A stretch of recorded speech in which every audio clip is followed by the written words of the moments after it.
Bonjour à tous, c'est Claire et bienvenue dans cette vidéo où nous allons parler sorcières. Alors cette vidéo, elle est inspirée par un ami qui a dans son arbre généalogique Anna Goldie, qui est la dernière sorcière qui a été exécutée en Europe. Bon, ça commence déjà pas très fun et bien loin des représentations de pop culture que l'on a aujourd'hui. Alors derrière le terme sorcière, il y a énormément de choses. Il y a plein de choses qui sont du domaine de l'inconscient collectif, qui sont du domaine de l'histoire, qui sont du domaine aussi de ce qui se passe aujourd'hui, de la réappropriation du mot sorcière par notamment les courants féministes. Et donc il y a tout ce melting pot avec plein de choses différentes. Tout d'abord, la sorcière, le thème sorcière, il a été utilisé pour opprimer les femmes pendant pas mal de temps. Même assez récemment, on disait d'une femme, c'est une vieille sorcière, donc c'était une femme moche, vieille et pas agréable en fait. Donc c'était même une insulte. Moi, quand j'étais petite, on n'allait pas traiter une personne de vieille de sorcière parce qu'il y avait vraiment une connotation négative. Donc ça, c'est assez, voilà, c'est une sorte d'insulte, mais c'est assez léger. Mais à la fin du Moyen Âge et surtout à la Renaissance, hein, souvent on croit que ça s'est passé au Moyen Âge, mais c'était vraiment très majoritairement à la Renaissance, le terme sorcière a été utilisé pour opprimer des femmes, pour exécuter des femmes. Donc ça a été en fait un terme qui a été utilisé pour justifier des meurtres légaux. Et donc il y a quelque chose, je trouve, de très lourd et avec quelque chose d'assez dangereux dans ce terme-là. Parce que quand on était accusé de sorcière, on rigolait pas du tout et c'était très dangereux. Alors quelles sont les femmes qui ont été accusées de sorcellerie? Il y a plein de cas différents. Il y a eu bien sûr des femmes telles qu'on les imagine, donc des sages-femmes, des guérisseuses, pour des raisons X ou Y, hein, par exemple des sages-femmes parce que par exemple elles ont pratiqué l'avortement, euh, des guérisseuses parce qu'elles n'ont pas guéri quelqu'un qui était inguérissable ou même, voilà, peu importe. Donc, et ce sont des femmes que l'on va torturer, que l'on va exécuter. Sachez que les exécutions n'ont pas été que des exécutions, on va dire, légales. Il y a aussi eu pas mal de lynchage par les populations. Donc voilà, ça a été aussi fait par les gens comme vous et moi qui ont lynché des femmes parce que ben, ils en ont eu peur, ils ont pensé que c'était des sorcières parce que quelqu'un a lancé cette idée-là. Les gens avaient très peur des sorcières, hein. Il y avait vraiment c'était facile en fait de manipuler les foules parce que les gens en avaient peur. Voilà, il y avait cette puissance de la magie qui héritait notamment du monde païen et qui poussait les gens à faire des choses assez extrêmes et horribles. Donc il y avait cette idée de femmes qui avaient du pouvoir et donc qui ont été assassinées. Parmi ces autres femmes qui avaient du pouvoir, il y avait les femmes aussi, des femmes qui attisent le désir des hommes. Et il y a pas mal de femmes qui ont été accusées de sorcellerie alors qu'elles ne faisaient rien de ce que nous, aujourd'hui, on va mettre dans le terme sorcellerie. C'était juste de belles femmes qui plaisaient et qui avaient soit été violées et qui ont tenté de porter plainte, soit qui étaient harcelées. Voilà. Alors comme c'était le cas pour Anna Goldie, elle a été donc harcelée, c'est sûr, violée, c'est très probable. Elle a porté plainte auprès des autorités judiciaires et la personne, donc elle c'était une femme pauvre, la personne qui l'a harcelée ou violée, c'était un notable, un médecin, et donc il a accusé, il y a eu tout un complot qui a été fait pour l'accuser de sorcellerie. On lui a dit qu'elle avait ensorcelé la fille du docteur, qu'ils ont trouvé je crois des aiguilles ensorcelées dans son lait plusieurs fois, enfin peu importe. Elle a été torturée, je vous passe les détails. Vous pouvez d'ailleurs aller voir, hein, il y a un article sur Wikipédia sur elle. Et donc, elle a été assassinée, enfin exécutée en 1782, ce qui est quand même assez tard. Et donc, on a toutes ces femmes-là qui étaient généralement issues de familles pauvres, hein. C'est beaucoup des femmes pauvres qui ont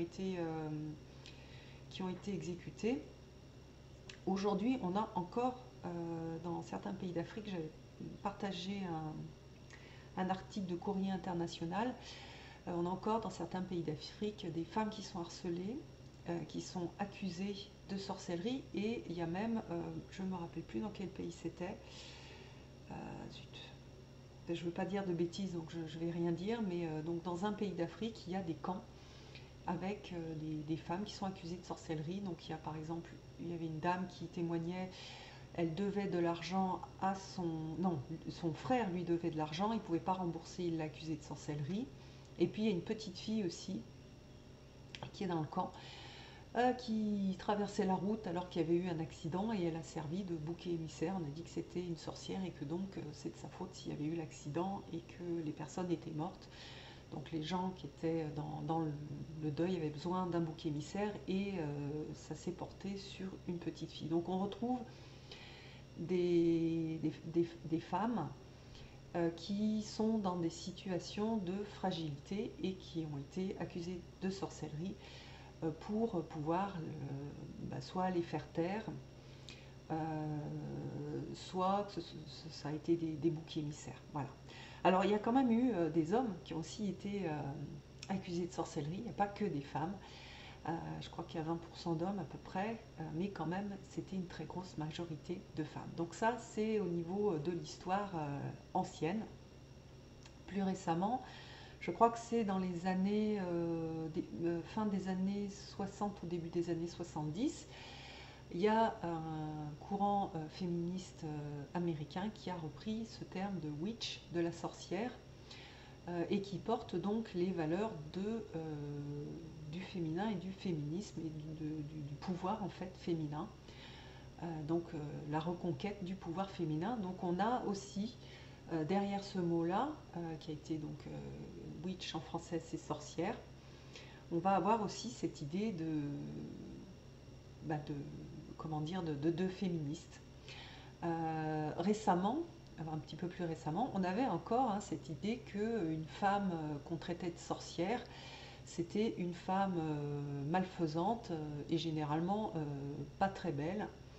On a cette idée et cette représentation de la sorcière qui est la vieille femme. Donc les vieilles, c'est des sorcières avec un gros nez. Donc on a aussi les représentations de sorcières ont été inspirées enfin, il y a eu les mêmes représentations des sorcières et des juifs qui étaient aussi et ces représentations comment dire, ont été réalisées pendant des périodes où il y avait une montée de l'antisémitisme. Donc voilà, on a tout ce mélange-là qui donne pas très envie.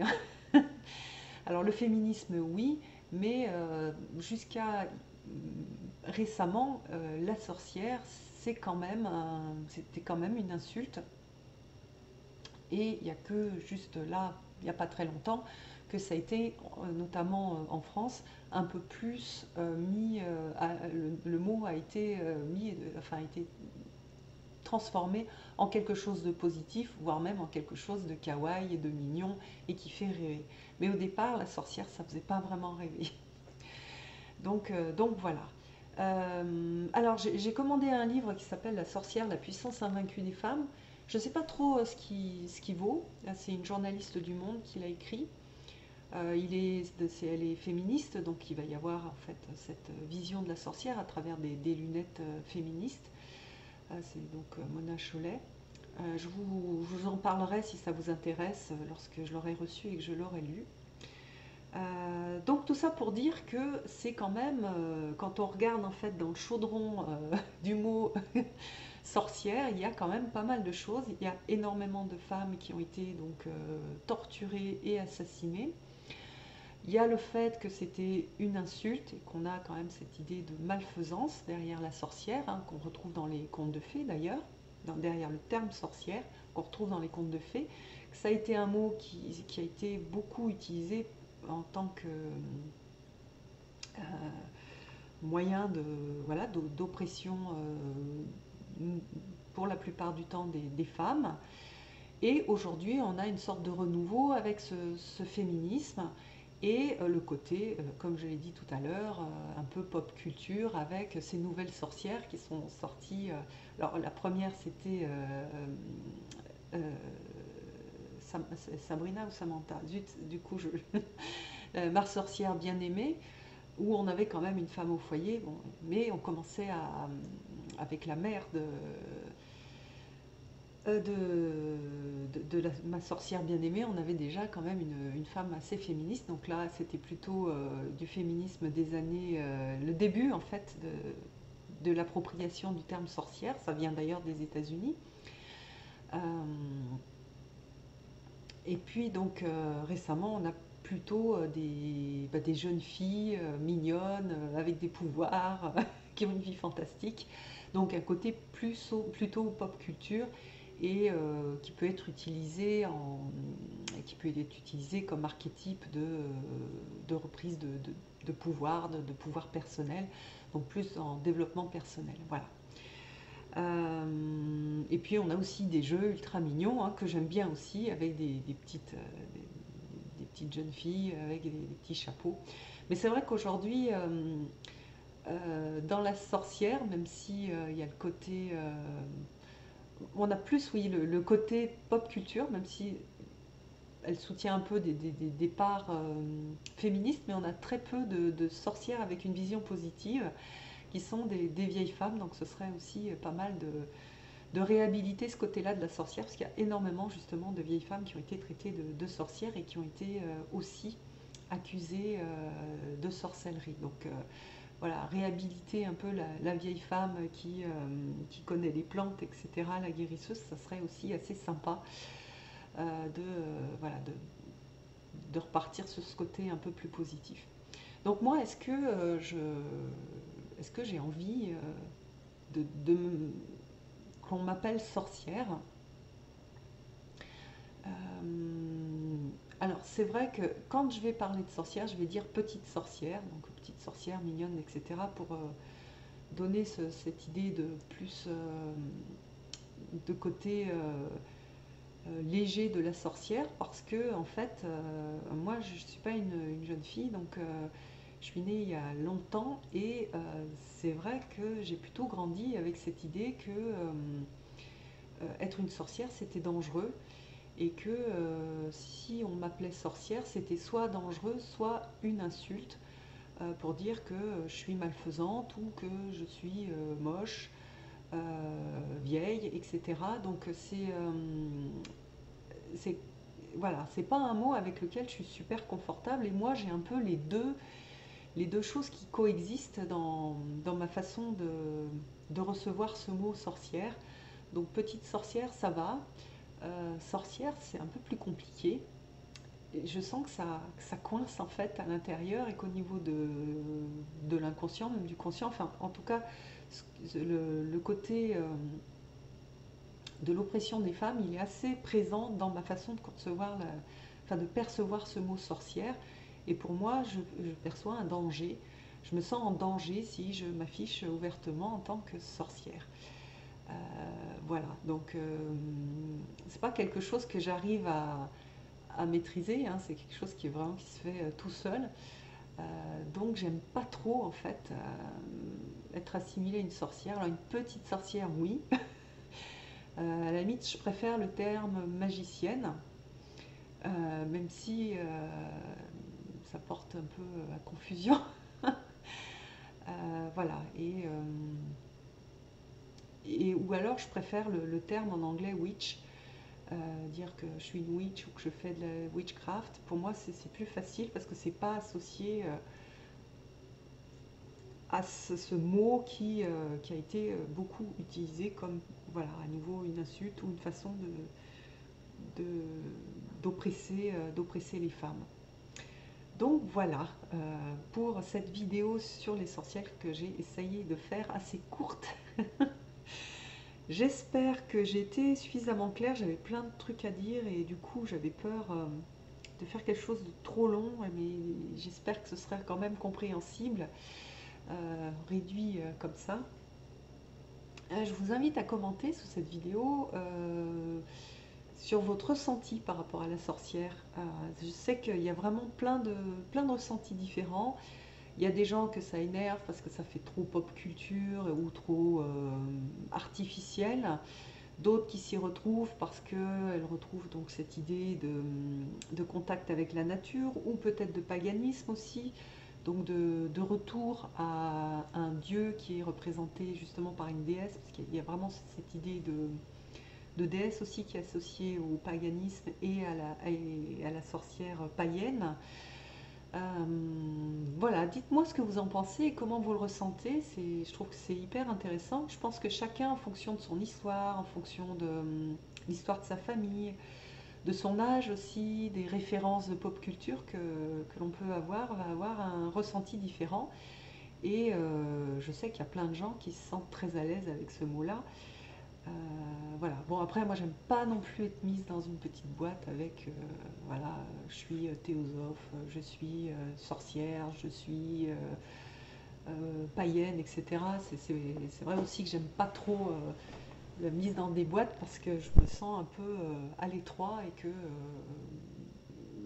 ma spiritualité, ma façon d'être, elle est assez inspirée elle est même très inspirée de plein de choses différentes qui m'ont aidé en fait à comprendre et à mettre des mots sur des choses que je ressens. Donc voilà. Mais voilà, je vous invite à commenter pour me dire vos ressentis par rapport à ce mot de sorcière. Je vous embrasse tous et je vous donne rendez-vous pour une prochaine vidéo. À bientôt!